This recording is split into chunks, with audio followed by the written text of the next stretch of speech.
प्यारे बच्चों, नमस्कार। विज्ञान के कालांश में मैं सुनील कुमार राय, अध्यापक राजकीय उच्च प्राथमिक विद्यालय डाबड़ी रामपुरा ब्लॉक जालसू आपका हार्दिक स्वागत करता हूं। आज हम कक्षा 8 की विज्ञान पुस्तक के पहले अध्याय फसल उत्पादन एवं प्रबंध के बारे में चर्चा करेंगे।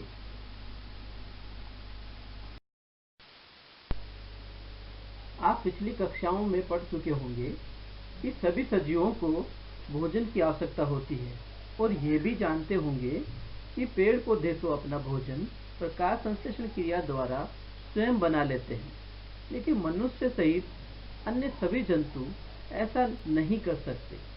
तो वो अपना भोजन कहाँ से प्राप्त करते होंगे?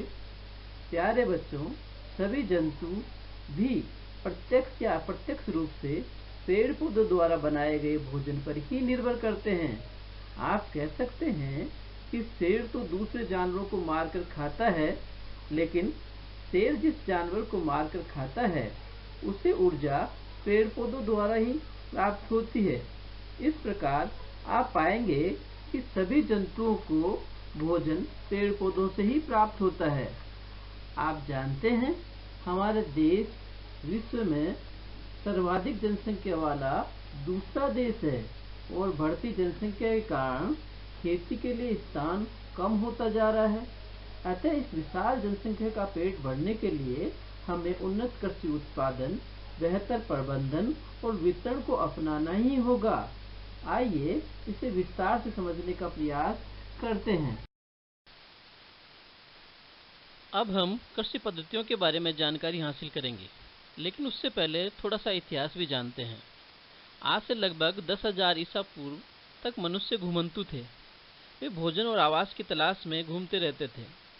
भोजन के लिए वे दूसरे जंतुओं का शिकार करते थे तथा जंगल में मिलने वाले फल सब्जियां खाया करते थे। लेकिन कालांतर में वे परिवार बनाकर रहने लगे और समूह में नदियों के किनारे स्थायी रूप से बसने लगे। यहीं उन्होंने बीजों को अंकुरित होते देख कृषि करना और सिंचाई करना सीखा। वे चावल, गेहूं एवं अन्य खाद्य फसलों का उत्पादन करने लगे थे। इस प्रकार कृषि का प्रारंभ हुआ। कृषि करने के लिए जो विविध कार्य किए जाते हैं उन्हें ही कृषि पद्धतियां कहते हैं, जैसे जुताई, बुआई, सिंचाई, कटाई आदि। आइए अब हम फसलों के बारे में जानते हैं।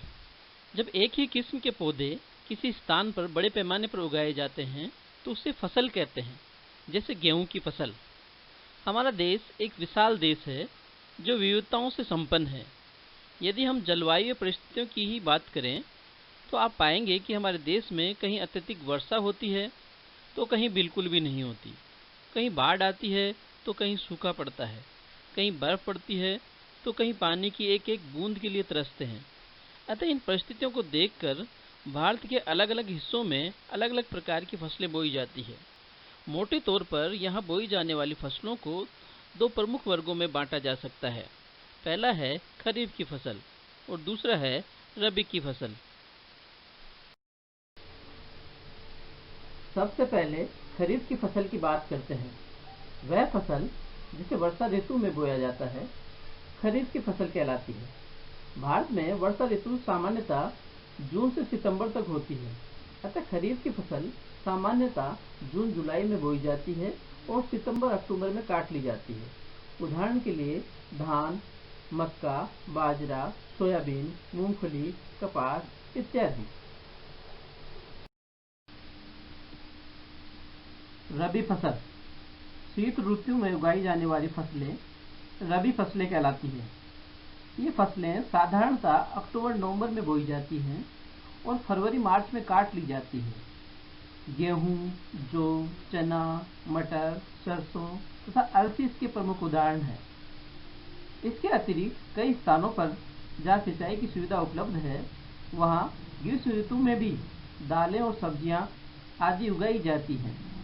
ग्रीष्म ऋतु में उगाई जाने वाली फसलें जायद फसल कहलाती हैं, जैसे तरबूज, खरबूजा, ककड़ी, टिंडा, कद्दू आदि।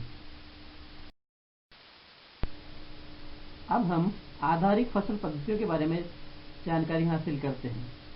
फसल उगाने हेतु किसान को अनेक कृषि क्रियाकलाप निश्चित समय अंतराल में करने होते हैं।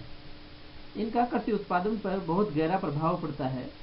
कृषि उत्पादन हेतु किए जाने वाले ये कृषि क्रियाकलाप या कार्य ही कृषि पद्धतियाँ या फसल पद्धतियाँ कहलाते हैं। जैसे मिट्टी तैयार करना, बुआई करना, खाद एवं उर्वरक देना, सिंचाई करना, खरपतवारों से सुरक्षा करना, कटाई करना और भंडारण करना आदि। आओ इनके बारे में विस्तार से जानकारी हासिल करते हैं। कृषि पद्धतियों के तहत सबसे पहला कार्य है मिट्टी तैयार करना। फसल उगाने से पहले खेत की मिट्टी को फसल उत्पादन हेतु तैयार किया जाता है। इसके लिए मिट्टी को उलट पुलट कर पोला बनाया जाता है। इसी हेतु खेत में हल चलाकर जुताई भी की जाती है। बाद में मिट्टी के बड़े बड़े ढेलों को तोड़ने के लिए पटेला भी चलाया जाता है। कभी कभी जुताई से पहले खेत में खाद भी बिखेर दी जाती है। मिट्टी तैयार करने से मृदा में वायु संचार बढ़ता है। ऊपरी मृदा में उपस्थित ह्यूमस नीचे चली जाती है और नीचे की मृदा में उपस्थित कीड़े मकोड़े ऊपर आकर नष्ट हो जाते हैं। इससे मृदा की जल धारण क्षमता भी बढ़ती है। इस प्रकार इससे अनेक लाभ होते हैं। इस कार्य हेतु कई उपकरणों का उपयोग किया जाता है, जैसे हल, कुदाली, कल्टीवेटर आदि। कृषि पद्धतियों के तहत दूसरा प्रमुख कार्य है बुआई करना। पहले से तैयार खेत में बीज बोना बुआई कहलाता है। बुआई फसल उत्पादन का सबसे महत्वपूर्ण चरण है। बीज बोने से पहले किसान अच्छी गुणवत्ता वाले स्वस्थ एवं साफ बीजों का चयन करता है। किसान अधिक उपज देने वाले बीजों को प्राथमिकता देता है। बुआई करने के लिए अनेक उपकरणों का उपयोग किया जाता है, जैसे हल के पीछे की बांधकर या सीड ड्रिल द्वारा। कृषि पद्धति का तीसरा प्रमुख चरण है मिट्टी में खाद एवं उर्वरक मिलाना। वे पदार्थ जिन्हें मिट्टी में पोषक स्तर को बनाए रखने के लिए मिलाया जाता है, उन्हें खाद एवं उर्वरक कहते हैं। फसलें मिट्टी से निरंतर आवश्यक पोषक तत्व लेती रहती हैं, जिससे मिट्टी में इन पोषक तत्वों की कमी हो जाती है, जिसकी पूर्ति के लिए किसान मिट्टी में बाहर से खाद एवं उर्वरक मिलाता है। इस प्रकार मिट्टी की उर्वरता बनी रहती है। आइए अब एक क्रियाकलाप करते हैं। मूंग अथवा चने के बीज लेकर उन्हें अंकुरित कीजिए। इनमें से एक ही आकार वाले 3 नवोद्भिद छांट लीजिए। अब 3 गिलास अथवा ऐसे ही पात्र लीजिए। इन पर A, B, M, C निशान लगाइए। गिलास A में थोड़ी सी मिट्टी लेकर इसमें थोड़ी सी गोबर की खाद मिलाइए। इसी तरह गिलास B में समान मात्रा में मिट्टी लेकर उसमें थोड़ा सा यूरिया मिलाइए और गिलास C में कुछ मिट्टी लीजिए और बिना कुछ मिलाए ही अब इनमें पानी की समान मात्रा डालकर सुरक्षित स्थान पर रख दीजिए। प्रतिदिन पानी देते रहिए। 7 से 10 दिन के बाद आप उनकी वृद्धि नोट कीजिए। आप पाएंगे कि जो C गिलास है उसमें जो नवोद्भिद था उसकी वृद्धि सबसे कम हुई है। क्या आप इसका कारण बता सकते हैं? जाहिर बात है कि इसका कारण सीधा सीधा यही है कि C गिलास के नवोद्भिद को पर्याप्त मात्रा में पोषक तत्व उपलब्ध नहीं हो पाए। आइए अब हम खाद उर्वरक को समझने का प्रयास करते हैं। सबसे पहले हम खाद की बात करेंगे। खाद एक कार्बनिक पदार्थ है जो कि पौधों या जंतुओं के अपशिष्टों से प्राप्त होते हैं। किसान पेड़ पौधों एवं जंतुओं के अपशिष्टों को एक गड्ढे में डालते जाते हैं जहां ये सड़ते गलते हैं, अर्थात इनका अपघटन सूक्ष्म जीवों द्वारा होता है। इस सड़े गले अपघटित कार्बनिक पदार्थ को ही खाद कहा जाता है, जैसे गोबर की खाद, वर्मी कंपोस्ट, खली की खाद आदि। दूसरे हैं उर्वरक। उर्वरक अकार्बनिक रासायनिक पदार्थ होते हैं जो विशेष पोषकों से समृद्ध होते हैं। इनका उत्पादन फैक्ट्रियों में किया जाता है, जैसे urea, ammonium sulphate, superphosphate, potash आदि।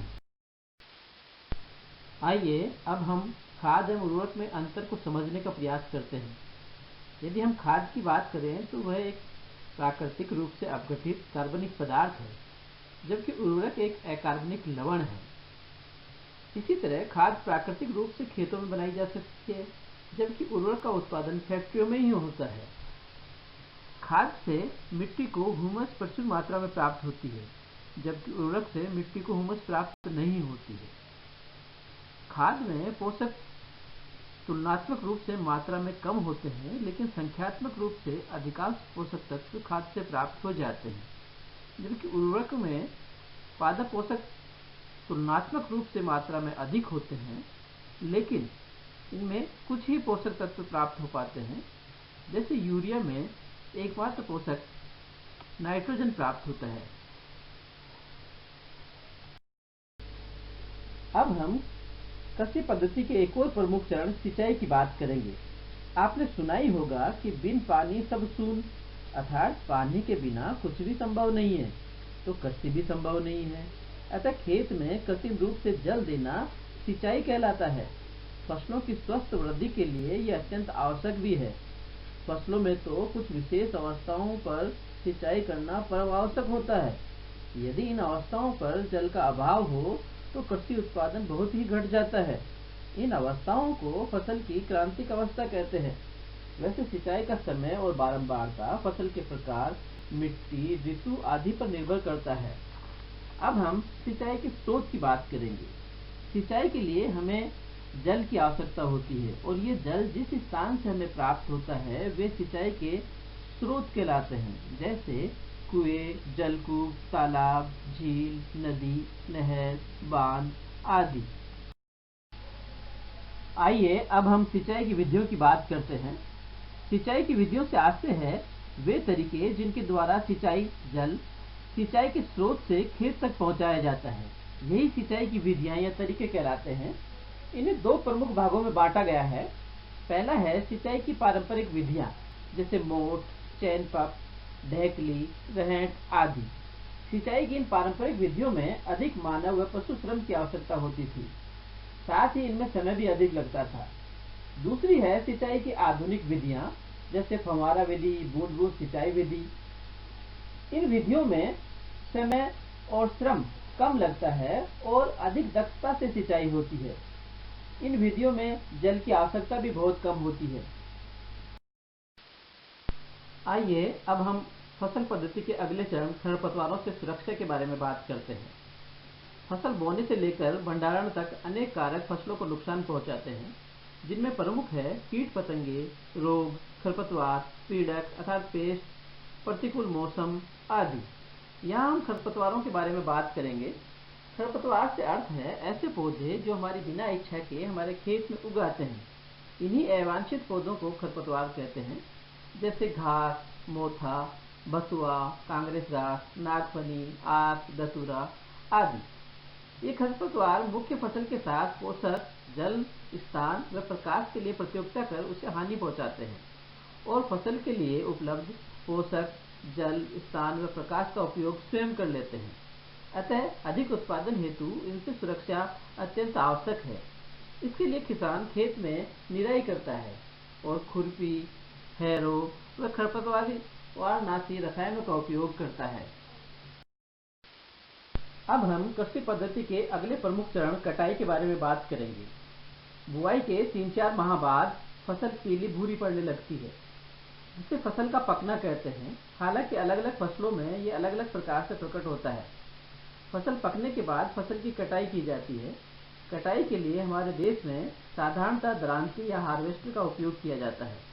आजकल बड़े कृषि फार्म्स पर इस हेतु कंबाइनर का प्रयोग भी किया जाने लगा है, जिसमें कटिंग, थ्रेसिंग, विनोइंग आदि सभी कार्य एक साथ हो जाते हैं। आप थ्रेसिंग तो समझते ही होंगे, नहीं? लेकिन आपने थ्रेसर का नाम जरूर सुना होगा। थ्रेसर थ्रेसिंग का कार्य ही करता है, अर्थात फसल के दानों को भूसे से अलग करना। इसी तरह विनोइंग का अर्थ है अनाज से दानों को फटक कर अलग करना। भारत एक कृषि प्रधान देश है, अर्थात यहाँ के अधिकांश लोग खेती के पेशे से जुड़े हुए रहते हैं। यही वजह है कि 3-4 महीने के कठोर परिश्रम के बाद जब फसल कटती है तो चारों तरफ हंसी खुशी और उल्लास का माहौल रहता है। हमारे देश के अधिकांश त्योहार फसल कटाई के इसी उल्लास से संबंधित हैं। इसलिए इन त्योहार को कटाई पर्व भी कहा जाता है, जैसे दीपावली, होली, पोंगल, वैसाखी, बिहू, नवान्न आदि। अब हम कृषि पद्धति के अंतिम चरण भंडारण की बात करेंगे। भंडारण का अर्थ है फसलोत्पादन को बिना उसकी गुणवत्ता खराब किए लंबे समय तक सुरक्षित रखना। किसान कृषि उपज को भंडारघरों में ही सुरक्षित रखते हैं। यहाँ पर साधारणतः नमी, कीट, चूहे एवं सूक्ष्म जीव कृषि उपज को नुकसान पहुँचाते हैं। इसके लिए विभिन्न उपाय किए जाते हैं। आपने घर में भी अपनी मम्मी को गेहूं के पात्रों में नीम की पत्तियां या कपड़े की पोटली में सेल्फोस की गोलियां बांधकर रखते हुए देखा होगा। ये सब उपाय उपज को सुरक्षित रखने के लिए किए जाते हैं। हमारे देश में भंडार गृह साधारणतः मंडियों में ही मिलते हैं, जहाँ पर उपज को जूट या प्लास्टिक के बोरों में भरकर सुरक्षित रखा जाता है।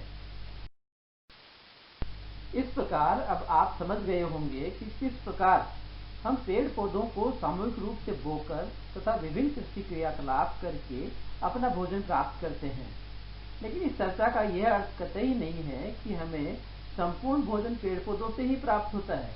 यदि आप ध्यान से देखेंगे तो पाएंगे कि दूध, अंडे, मांस, मछली, शहद आदि हमें जंतुओं से ही प्राप्त होते हैं। इसका अर्थ ये हुआ कि हमें जंतुओं से भी भोजन प्राप्त होता है।